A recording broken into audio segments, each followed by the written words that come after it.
Hello there guys and welcome back to the channel. So Act 8 beta is soon gonna come to a close. I believe that I have about 2 days left and I have explored every single bit of it. So it's time to give the feedback.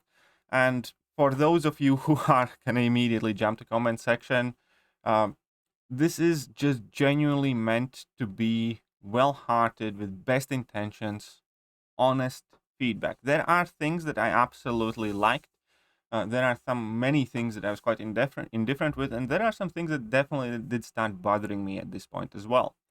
And one of the biggest issues that we're going to discuss slightly more in detail later on in the video is the fact that it's still the same old formula: 6 paths, 6 fights, 3 bosses, and it just kind of feels all the same. But first, let's get to the bits that I did like. I do think the new weapon nodes are better than Paradox, because with these ones you can actually just play either A, ignoring them, or B, you can try to benefit from them. There's obviously kind of like a punishment, like a downside, but fact of the matter is you do not have to fragment your gameplay, and you do not have to consistently keep thinking whether you're allowed to dex, whether you're allowed to execute a combo, or you're going to take a massive health punishment. So the base way these weapon nodes work is there is a bonus for the defender. Let's just say like a regular node. Whenever the attacker is inflicted with a debuff, the defender gains an indefinite prowess buff, for instance. So if you keep inflicting debuffs on the attacker, on the defender, they're going to gain a ton of prowesses, right? Whenever a debuff is purified, they gain another prowess or whatever. And then you can disarm this node, so you can disable it by performing a parry, intercept, or knock them down, or whatever. But you do not disable it forever. You disable it for 15 seconds, and then it arms itself up again, and it has to be active for at least 10 seconds before you can disarm it one more time. Obviously, you can choose to completely ignore it and just play with the downside of opponents, for instance, in this case, getting plenty of prowesses, or you can disable that node. However, whenever you do disable it, you do gain some sort of bonus, typically in some sort of damage multiplier. In this case, while the defender's weapon node is in cooldown, they take 400% more damage from heavy attacks, right? And so you disable it by knocks the defender down with a heavy attack. So it's kind of like a perfect node, for instance, for Domino Trinity, right? You're going to be having a massive attack increase on those incinerates. And then there is some additional node that, you kind of just have to deal with. This system I do like better than Paradox. Now, there were some of these weapon nodes that were kind of inconsequential, where the benefit really didn't seem worth bothering much. And there were some more exciting ones where there was like 800% increase on level 1s, so you could drop some mega level 1s whilst the weapons are disarmed. So I do like this idea much better than I like Paradox, because again, you can just choose to play this node with all the downsides that you could, or you can choose to play in the nodes and benefit from them, but you have the options, unlike with Paradox nodes. However, the rest of Act 8, and this is the best way I can possibly describe it, was fine. It was exactly what you would expect. It is Act 7 plus. It is the same stuff, the same principles, the same setup, the same formula, just slightly higher health pools. The weapon thing is like the only thing that is different. And here is where I have to kind of arrive to the negatives at this point. And I can understand that, some people will find this completely irrelevant criticism and they are enjoying the status quo as is. And that is fine. I'm not trying to pretend to speak on behalf of everybody. I'm just trying to give away my own personal kind of feeling that I actually have been having even before this Act 8 beta with 7.3 and 4 specifically. And that is that I have no real memory of that content. It's just bland, somewhat, and unremarkable at this point, I would say. And what I mean by that is every single map in these quests, in these last 5 chapters, actually in last 7 chapters, is 666. Like 6 quests, 6 paths in each quest, 6 fights in each path. And I'm starting to get that kind of feeling when, let's say, I don't know, we used to eat some sort of crappy food before, and then we got on a new diet, and the new diet is a hamburger, and everybody is super happy. This works. This is amazing. Hamburger is delicious. But we have been eating that hamburger now for years, and you're just sick of that hamburger. There is some sort of change needed. I'm not saying that we need to go back to exactly what Act 6 was, because obviously there are plenty of people who find issues with Act 6. But for me personally, I'd rather even take that at this point, just because I'm puking that hamburger out at this point every time I have to touch it. Because it's just the same thing over and over and over and over again. Again, the best kind of characterization here is I still remember almost all of the maps, at the very least, most of the maps of Act 5. I remember every single map in 6.1 and 6.2. 6.3 and 4, which went to the 666 formula, I remember some, but much less. And I hardly remember anything in Act 7 specifically. If somebody would tell me, go to that path, no idea.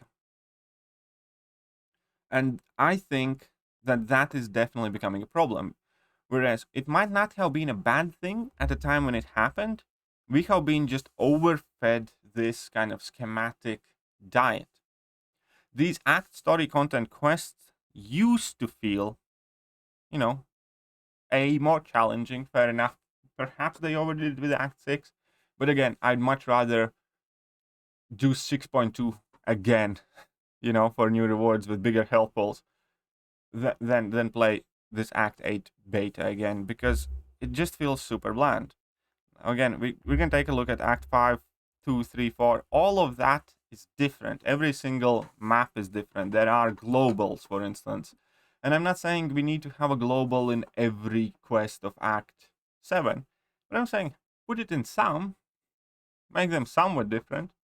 I'm not saying we need to have 15 parts or 12 parts like we had in 6 to 5, for instance. Everybody hates this quest, because this quest clearly overdid it, right? This quest clearly overdid it. There's like one portal there, then there are 1, 2, 3, 4, 5, 6 paths there, so that's 6, 7, 8, 9, like 10 paths, right? That is too much. But having 7 paths in one quest, or 8 paths in one quest, and 5 paths in another quest, and some of those 5 paths maybe could be slightly longer, let's say 8 fights. I'd like that. I want that. I don't want it to be 666 all the time. And similarly speaking, not every lane has to be exactly the same. That is one of the biggest changes that we have happened here as well. Like in Act 6 early quests, virtually every fight had some different nodes on. And again, they did overdo it, but at least it was more interesting, more engaging, more challenging, where you did have to pay attention. Right now, you just kind of read the first node, you know what is going to be on every single fight, and at worst or at best, you take a look at if there is some very tricky defender. In Act 6, you couldn't do that. In Act 6, you had to focus kind of like on each encounter. And again, the problem was clearly that there's just too many of them and there are too many paths. But that idea itself is not that bad. And I want people to understand, I'm not saying make Act 8 exactly like Act 6. What I am trying to say is juggle it up a bit, make it more fun. Have one quest have a global node. We had a quest with a global node of, power struggle. Sure, why not? Have a masochism there. Sure, why not? Buffet node. Sure, why not? In a single quest. Have some quests without it. Don't have everything at the 666 point. Because that is exactly the thing. Virtually every experienced player either struggled and had to overcome stuff in Act 6. But the biggest thing is there were noticeable, memorable differences. I remember doing all of these fights, or most of them fights anyways. Or at the very least, I remember some paths in every quest. Somebody's going to ask me what is the global in 6.14, and, maybe I will struggle a tiny bit, but I will remember it. And if somebody's going to ask me anything about Act 7, I won't. Act 7 is kind of like a product. Like, there are very little differences in between quest to quest. Very little differences from fight to fight. And in general, it just kind of seems all a big blur. The main things I can say about 7.1, I actually don't think I can say much about 7.1. I think 7.2, I can remember that is where they introduced the superiority nodes. Then 7.3 is where paradox nodes came in. And 7.4 is a mix of superiority and paradox. That's about best I can. But that is about every single quest that did that. Every single quest is virtually the same. Even in Act 7, when you go in 7.4, for instance, I know from memory that every quest had 2 paradox, 2 superiority nodes, and two random ones. That's about it. But I don't know what was in which quest or any kind of identification. Somebody would show me a picture of 7.3, I would have no idea it's 7.3. Somebody would show me a picture from 7.41, I would have no idea, exactly which path it is. But somebody shows me a picture from Act 5, still, so many years later, I will know about that. Somebody shows me a picture of Act 6, I will know about that. Why? Because they're all different. And they all have something that makes them excel or makes them memorable. Another problem, I think, is the 3 bosses. Again, this is a similar point where we can go back to that hamburger diet. It's fine to do it, but it doesn't have to be done every single time. The problem was when we had to fight Mordor 10 times, for instance. But if you have cut down the number of parts already, fighting that boss 6 times, or if you just had 2 bosses, for instance, in some of these, it wouldn't be that big of a deal. But the fact that we have 3 bosses in every map, again, just makes it significantly harder to keep them in mind. I have no idea what bosses were on which map realistically in Act 8 beta or 7.4 or 7.3 or 7.2. We do remember the final bosses, fair enough. We do remember the Kang, the new version of Kang. We do remember Gwenmaster. But, do you remember what bosses are in 714? I don't. Do you remember what bosses are in 721? I don't. Do you remember what bosses are in 733? I don't. But do you remember what boss we have in 624? Yes, it's Kingpin. Do you remember what boss we have in 614? Which is Loki, I believe, or Ghost, one of the two. Do you remember what boss we have in so on and so forth? Yes. What I'm trying to get to, and what I'm repeating myself over and over and over again, is that everything to do with story content right now feels just extremely formulaic. Like it's copy paste. There's like one thing that they change about chapter to chapter, and then they just kind of populate a ready set template. It's kind of like they give us the same hamburger every time, and they just maybe add a different salad topping on top every time. But it's still hamburger every single day, to the point I have kind of had enough. I just don't care for it. Like, if I have to eat it, and if that's the only thing to eat, I'll eat it.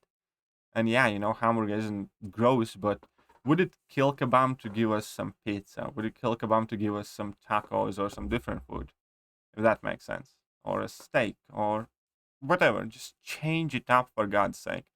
Because Act 7, Act 6.3, Act 6.4, 7.1, 7.2, 7.3, 7.4, 8.1 all follow this kind of script. 6 parts, 6 fights, 6 quests. Act 7 and 8, 3 bosses in each of those except the final boss of whichever chapter. Nope, no map identities. Only exists path identities. There's no variance of nodes or abilities within the path. All of the paths are the same length and all that stuff. And it's fine. Again, going back to the same analogy, it's not like hamburger is, all of a sudden becoming absolutely unedible. No, it's I just don't want it anymore. I kind of have had enough of that. Can we please have something else now? And again, when I played Act 8 beta, that's exactly how I felt. It just felt the same thing over and over again, and it didn't feel bad. It wasn't like incredibly hard. It wasn't incredibly frustrating. The parts were doable. Some of them were more fun. Some of them had cheese methods available to them. Some of them didn't. The boss fights were fine, and that is kind of like the best way I can, at this point, describe Act 8. It's fine. The same thing. If you have played 7.1, 2, 3, or 4, you have basically played 8.1 as well. The only difference really there is that weapon node is a new thing, which again doesn't even seem all that impactful. And the second thing is slightly bigger health pools. Everything else is just Act 7 plus.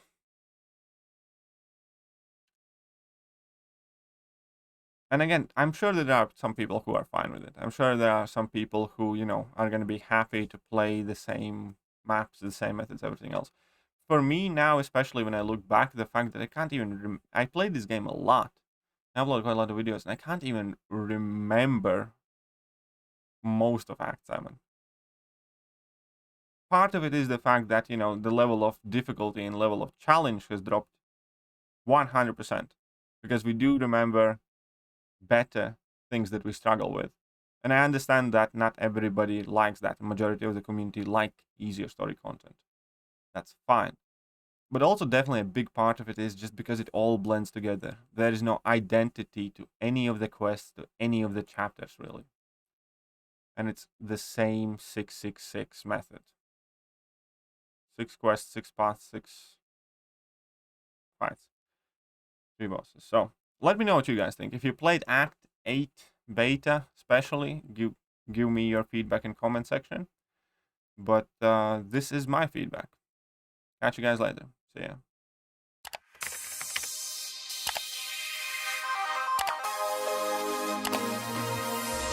Hello there guys, and welcome back to the channel. So we have all the information about the next